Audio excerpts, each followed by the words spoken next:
Hi everyone, my name is Paul Tilley and I'd like to welcome you to HN2130 Recruitment and Selection. This is a course about how we find the right people for the right job in our organization. It's broken into really two distinct parts. Recruitment, that is going out and attracting potential candidates to the organization. And then once we've attracted them or got their interest, then we say, which ones are best for us? So the attraction, the recruitment end, and the selecting the best ones, the selection end. Now, this is a 13-week course, so you will notice when you go to the DTOL website that I have up behind me, I have a lot of information there. One of the things I'd like you to do is to do an overall review of everything up here. I'll bring you to the content module, for example. The content module will show you the table of contents down the side here. And if you look down, you'll see course information, course notes and videos, unit 1, 2, 3, 4, 5, 6, 7, 8, 9, and 10. So you'll see the various units there. The focus that I want to bring you to today in this particular introductory is to show you and get you to take a close look at the course information section. So course information. You will see that if you press on course information, you'll see that I'm responsible for the course. And I have some information there which basically just says what the course is about. I've just told you that. We're going to move through the course in fairly good quick succession, so you need to keep up on your readings.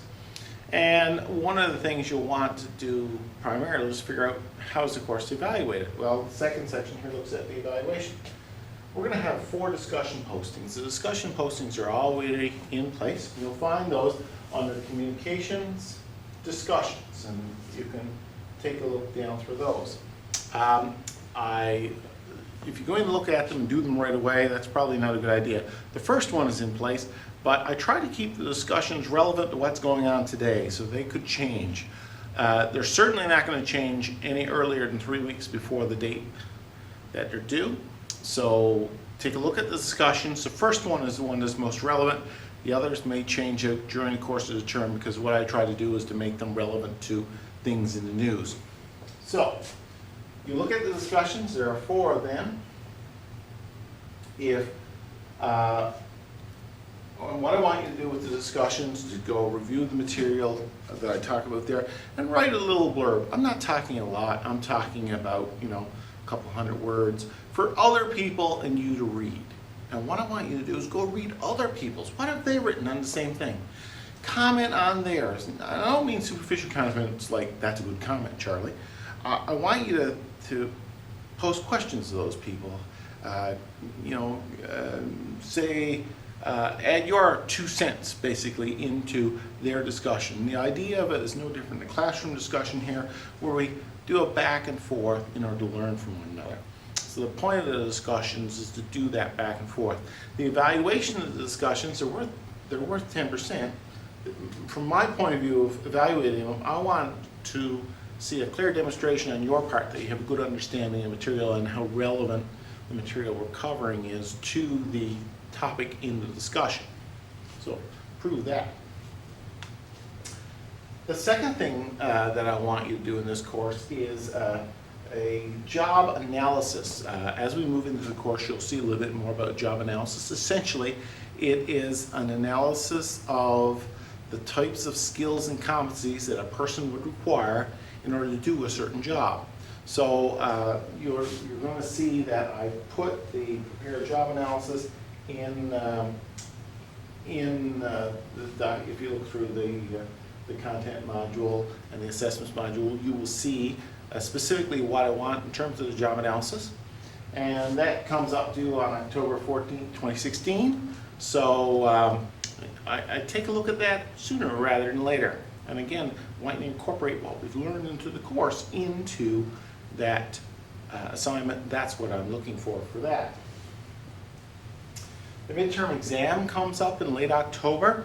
It will cover the first 5 units, so basically half the course is covered in the midterm exam, and it will be written online here on the D2L system. More information will come up on that as we move along.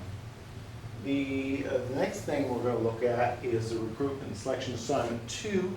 Assignment 2 is due November 25th, and what it does is it asks you to generate interview questions for a particular task at hand.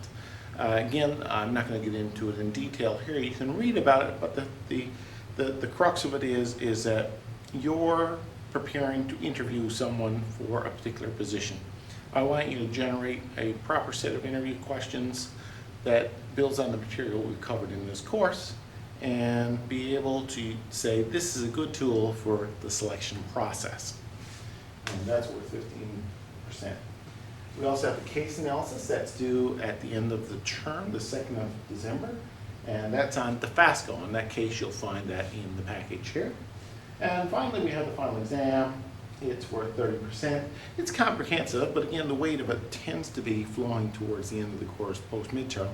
But again, it's going to incorporate all the things you've learned.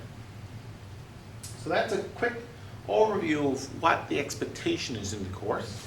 In order to fill the expectation, the next section that we're looking at is the schedule here. If you look at the schedule for fall 2016, you will see I've laid out every single week of the course what I want you to do. And I'm going to be basing my comments and things in the course on that schedule. So depending on where we are, that's the things I'll be talking about. I want you to take a look at that and make sure you do all the readings. If you look in the actual contents themselves, what you'll see is, for example, read the chapter, read Unit 2 outline pages, download, print, read Unit 2 notes, watch Unit 2 overview video. What I've done in this course is I have little videoettes, little video blogs in each unit.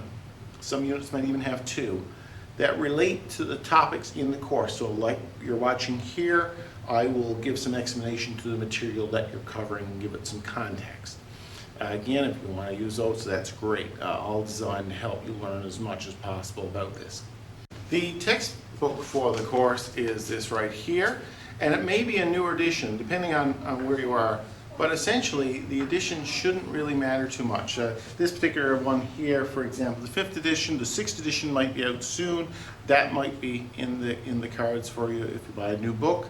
However, the 6th edition works fine. So you need to be sure that you have the book though. You're also going to want to be able to get in contact with me. Well, the best way to get in contact with me is in the course. The course email works great.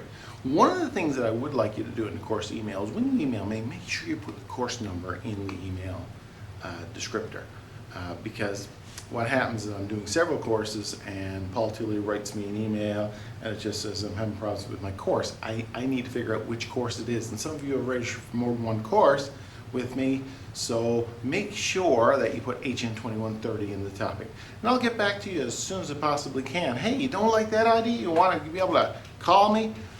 466-6915. My office has an answering machine on it, or voicemail, whatever. I will get back to you as soon as I possibly can. When I mean as soon as I possibly can, if it's a weekday, I'll get back to you within the day, okay? Within the day. I just want you to make sure that I'm there. That's my job. I want to help you learn. Whatever I can do to help you, I will do. Thanks for taking this course. I expect to hear from you. Now take a look at the material. Do the introductory reading thing that we've got set up there for you.